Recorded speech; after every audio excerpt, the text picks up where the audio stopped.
अगर आपका दिल आज भारी है, अगर आप थके हुए, परेशान या खोए हुए महसूस कर रहे हैं, तो मैं आपसे अपनी कहानी साझा करना चाहता हूँ।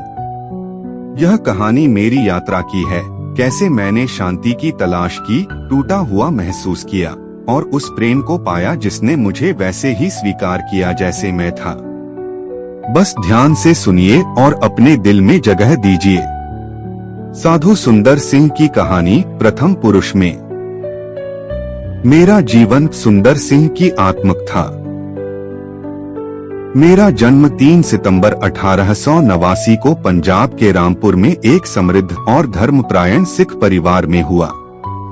माँ चाहती थी कि मैं बड़ा होकर एक साधु बनूं। बचपन से ही मुझे जंगलों में हिंदू गुरुओं के चरणों में बैठने ले जाया गया। मैंने भगवत गीता और अपने धर्म का अध्ययन किया, पर मेरे मन में एक अजीब खालीपन सा महसूस होता रहा।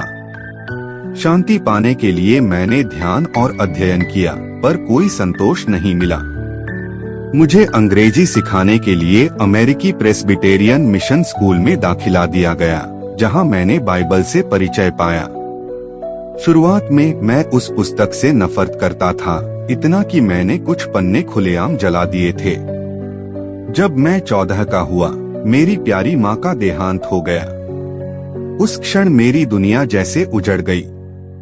क्रोध, बेचैनी और सच्चाई की खोज मेरे भीतर चरम पर थी। दिसंबर 1903 में मैं अपने जीवन या सत्य की खोज के लिए अंतिम निर्णय पर पहुंच गया। मैंने प्रण लिया कि यदि प्रभु मुझे सुबह तक दिखाई नहीं दिए, तो मैं अपने जीवन को रेल की पटरी पर समाप्त कर दूंगा। सुबह के समय जब मैं प्रार्थना कर रहा था, एक तेज रोशनी ने मेरे कमरे को भर दिया। मैं जिस हिंदू देवताओं को देखने की अपेक्षा कर रहा था, उनकी जगह मैंने एक दिव्य सुंदरता से भरा चेहरा देखा, यीशु मसीह। एक स्वर ने मुझसे कहा, तुम मुझ पर कब तक अत्याचार करोगे? मैंने तुम्हारे लिए अपनी जान दी है। दृष्टि भले ही चली गई, पर शांति मेरे भीतर ठहर गई। 14 वर्ष की उम्र में मेरा जीवन पूरी तरह बदल गया। मैंने अपने पिता को कहा कि अब मैं मसीह का अनुसरण करूंगा। उन्होंने मुझे घर से निकाल दिया, समाज ने मुझे बहिष्कृत कर दिया। कई बार मुझे जहर दिया गया, लेकिन मेरा विश्वास अडिग रहा। 16 साल की उम्र में मैंने शिमला की पैरिश चर्च में बपतिस्मा लिया और कुष्ठ रोगियों की सेवा में समय बिताया। अक्टूबर 1906 में मैंने कई लोगों को चौंकाते हुए साधु का वस्त्र धारण किया। मुझे समझ आया कि भारत में यदि कोई पश्चिमी रूप का मिशनरी आएगा, तो उसे अस्वीकार कर दिया जाएगा, पर एक साधु जो मसीह के लिए समर्पित हो, उसे समझा जाएगा। मैंने गरीबी का व्रत लिया। मेरे पास केवल एक नया नियम और मेरे शरीर पर जो वस्त्र थे वही थे। हर साल गर्मियों में मैं अकेले तिब्बत जाया करता था। उस समय तिब्बत को निषिद्ध देश माना जाता था। वहां जाना बहुत खतरनाक था, लेकिन मेरे दिल में एक ही इच्छा थी, लोगों को यीशु मसीह का प्रेम बताना। मुझे कई बार पत्थर मारे गए, मुझे जेल में डाला गया। एक बार तो मुझे मृत्यु के कुएं में फेंक दिया गया। वह कुआं लाशों से भरा हुआ था। इंसानी हड्डियां और सड़ी हुई देहें वहां पड़ी थीं। लेकिन परमेश्वर ने मुझे बचाया। मैं जीवित बाहर निकला। मुझे हमेशा लगा कि जब मैं सताया जाता हूँ, तो मैं अपने प्रभु यीशु के दुखों में सहभागी बनता हूँ। इसलिए मैं डरता नहीं था। मैंने देखा कि उस समय भारत में मसीही धर्म अधिकतर पश्चिमी रूप में प्रस्तुत किया जा रहा था। लोग उसे विदेशी धर्म समझते थे। मैंने मसीह को सतगुरु, सच्चा गुरु के रूप में प्रस्तुत किया। मैं चाहता था कि मेरे देश के लोग अपने ही संस्कृति और भाषा में मसीह को समझें। मैं साधु के वस्त्र पहनता था, ताकि लोग मुझे अपना समझें। मेरे लिए मसीह कोई विदेशी धर्म नहीं थे, वे सच्चे गुरु थे जो हर इंसान के दिल को जानते हैं।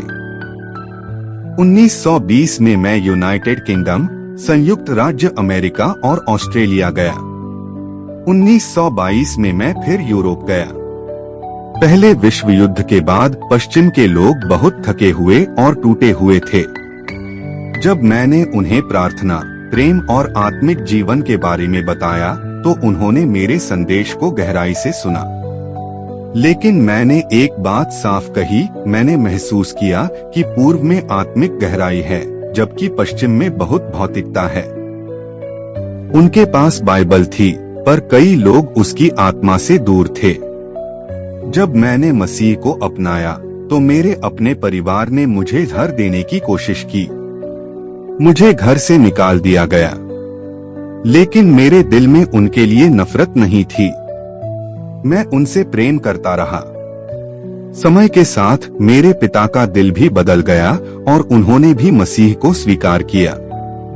यह मेरे लिए सबसे बड़ा चमत्कारों में से एक था। 1929 में मेरी सेहत बहुत कमजोर हो चुकी थी, फिर भी मेरे दिल में तिब्बत के लिए बोझ था। मैं एक आखिरी बार हिमालय की ओर निकल पड़ा। कलका में मुझे आखिरी बार देखा गया, हिमालय की ओर बढ़ते हुए। मैं कभी वापस नहीं आया। क्या मैं थककर मर गया, या दुश्मनों ने मुझ पर प्रहार किया, या किसी पर्वत की गुफा में प्रार्थना करते हुए चला गया? कोई नहीं जानता। मैं, जैसा एक लेखक ने कहा, किंवदंती के दमकते अंधकार में विलीन हो गया। मैंने अपना जीवन पूरी तरह अपने प्रभु को समर्पित कर दिया।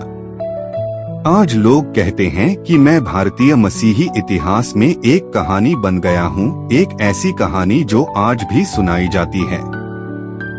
वे मुझे भारत में मसीह की कलीसिया के विकास की कहानी में एक महत्वपूर्ण व्यक्ति के रूप में याद करते हैं। लेकिन सच कहूँ, मैंने कभी प्रसिद्धि नहीं चाही। मेरा उद्देश्य केवल इतना था कि मैं अपने सतगुरु यीशु मसीह का प्रेम लोगों तक पहुंचा सकूं। यदि मेरे जीवन ने मसीही विश्वास और भारतीय साधु परंपरा के बीच एक पुल का काम किया, तो यह सब मेरे प्रभु की कृपा से हुआ।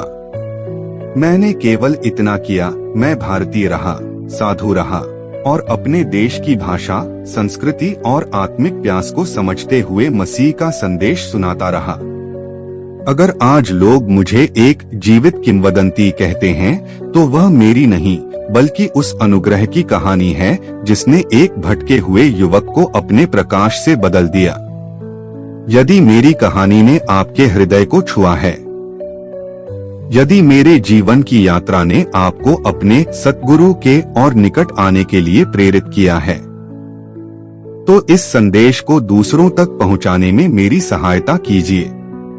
इस वीडियो को लाइक कीजिए ताकि और लोग भी प्रभु के प्रेम की इस गवाही को सुन सकें। इसे शेयर कीजिए ताकि कोई और निराश आत्मा आशा पा सके, और हमारे चैनल को सब्सक्राइब कीजिए ताकि ऐसी और सच्ची, आत्मिक और प्रेरणादायक कहानियां आप तक पहुंचती रहें।